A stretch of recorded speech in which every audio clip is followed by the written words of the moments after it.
In today's video, let's talk about 8 budget-friendly alternatives to some iconic watches. Let's begin with IWC Portugieser versus Hamilton Jazzmaster. Both of these watches are of course chronographs. The IWC costs about $10,000 versus Hamilton. You can pick them up on gray market on websites like Jama Shop and Ashford for around $1,200. The purpose of this video is not to convince you to buy one watch over the other. The purpose of this video is to showcase that, hey, if you have a bit of a tighter budget, you can still pick up some great timepieces like this Hamilton. First of all, visually, both watches are very similar. They have similar case diameters. The IWC is slightly larger at 41 millimeters versus Hamilton 40 millimeter case. Hamilton is thicker though. It's about 13 millimeters in thickness as opposed to about 13.5 millimeters for the IWC. And that is the difference between a proper luxury watch versus sort of an introductory luxury watch like Hamilton. It's powered by the ETA 7750 automatic chronograph movement, so that's why it's a bit thicker, as opposed to the in-house movement caliber 69335. Of course, IWC has better finishes, it has better caliber movement, and it comes from a more prestigious brand. However, if you're just looking for a sort of a dressy looking chronograph and you don't really care about the brand and you're fine with finishes because Hamilton also has a sapphire crystal and it also has pretty nice finishes, you can totally rock Hamilton for 1/10 of the price, but still get 100% enjoyment. Because you're spending less money, it doesn't mean that you get less enjoyment. Moving on to the next pairing, Omega Speedmaster Moon Watch versus Bulova Lunar Pilot Watch. Once again, we have a couple of chronographs in our hand. Now, these two watches are quite different. So first of all, the Speedmaster, you can pick up a Hasselite version of the Speedy right now for about $7,200. It's kind of hard to pinpoint the exact price because Omega keeps on changing and raising prices, seems like 3 times a year. But that's, I think, the most current price, $7,200. Versus Bulova, you can pick them up for around $400, $350, once again on websites like Jama Shop, Amazon, eBay, Ashford. They're all over the place. I reviewed both of these watches and both of these timepieces are great in their own right. Where IWC and Hamilton sort of looked very much like each other, these two watches have similar appearance, but they are quite different.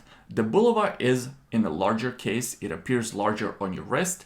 However, what I like about this pairing is that both of the watches kind of represent the same theme. Everyone knows that Omega Speedmaster was the first watch on the moon, but some people might not know that Bulova, even though being a very affordable watch, has also been to the moon. So not only do these two watches kind of look similar, they also have rich history and they're kind of tied together with that story of visiting the moon.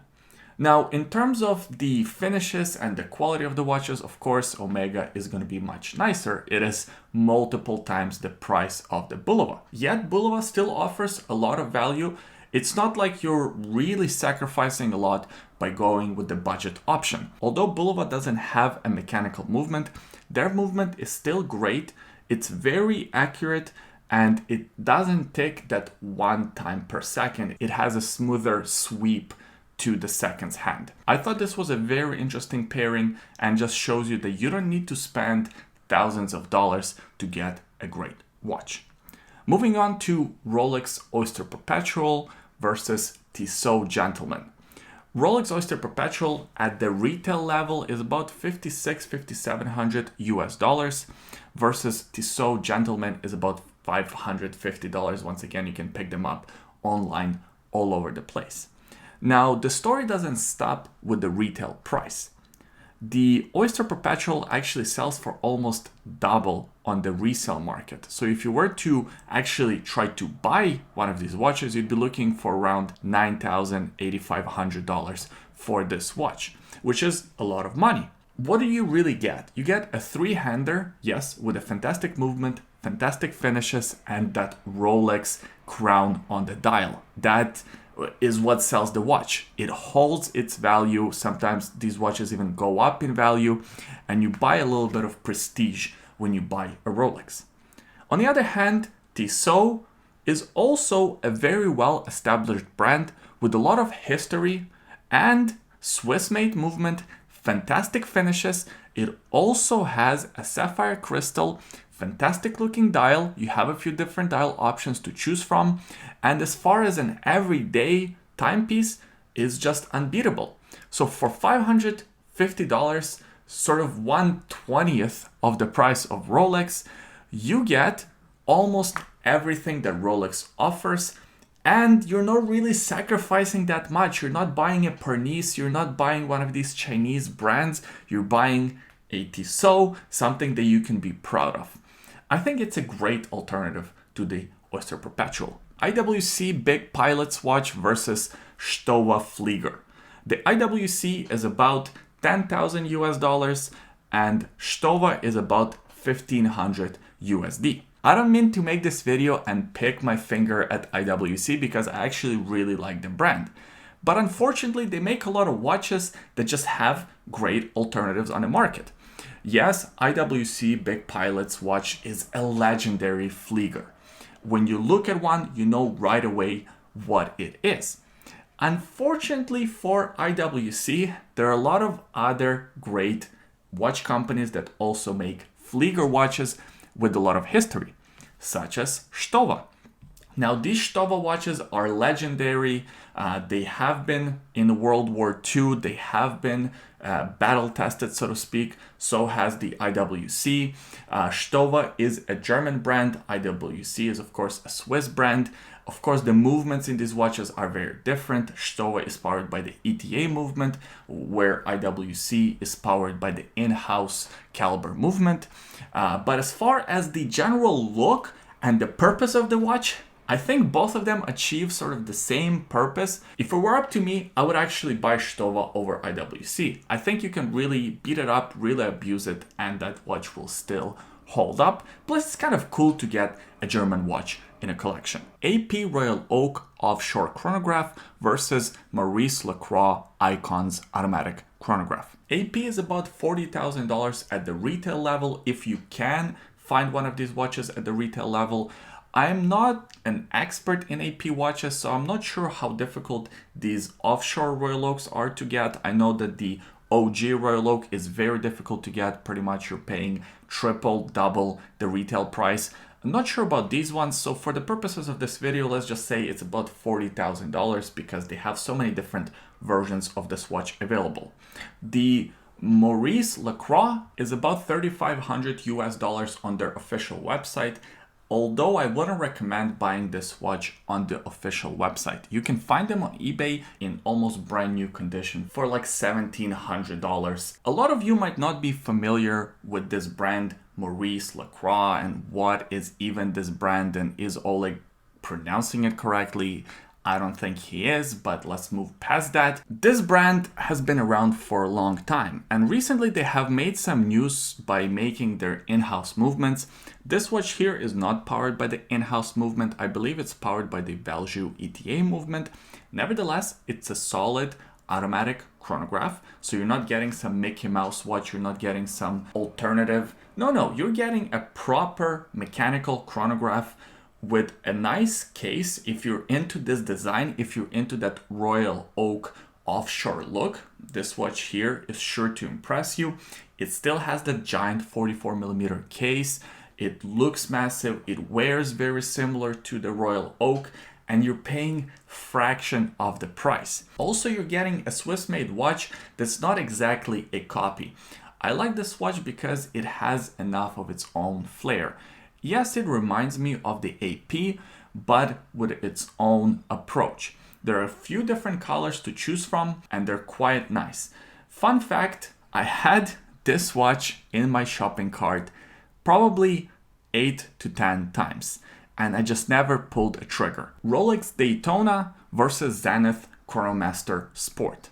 Rolex Daytona retail level is around, I think, $13,000, but on the resale level, you're looking around $30,000 versus the Chronomaster, you're looking around $10,000, $10,500 US dollars for that watch, and it is available. I would recommend you go to the AD and try to negotiate some sort of a discount. You might be successful, you might not be. This is sort of a hot Zenith watch, so I don't know how willing the AD will be to give you a discount. I think the market sort of cooled down a little bit, so you should be able to negotiate at least something, maybe 10% off, maybe 5% off, at least save on taxes. So why this pairing? I think Zenith offers so much value. And yes, it's still an expensive watch. I mean, it's barely cheaper than the Daytona. Of course, when you talk about the retail prices, when you talk about the actual prices, the prices that us mortals would be paying, then yeah, it's a huge difference. It's a third of the price, and yet it's not a third of the watch. It comes from Zenith. It has a great movement. It has that history and heritage and a very similar design without being a copy. This is not exactly a Daytona homage. It's not trying to copy a Daytona in the most direct way. I think Zenith is copying Daytona a little bit, but not outrageously. If you wear this watch, you don't feel bad. You don't feel like you're trying to copy a Daytona, and you also feel smart about saving about 20 grand. You buy a great watch, the watch that's going to hold its value, especially if you get a bit of a discount, and you feel good about wearing it. I think it's a win all around. Franck Muller Curvex versus Tissot Heritage. This Franck Muller is around $9,500 versus the Tissot Heritage is around $500 on Ashford right now, which is a fantastic deal if you were to ask me. This type of design never really appealed to me. I don't like this elongated sort of case shape. This applies to the Franck Muller, this applies to the Richard Mille. It's just not my cup of tea. But if it's your cup of tea, I think this is a fantastic alternative.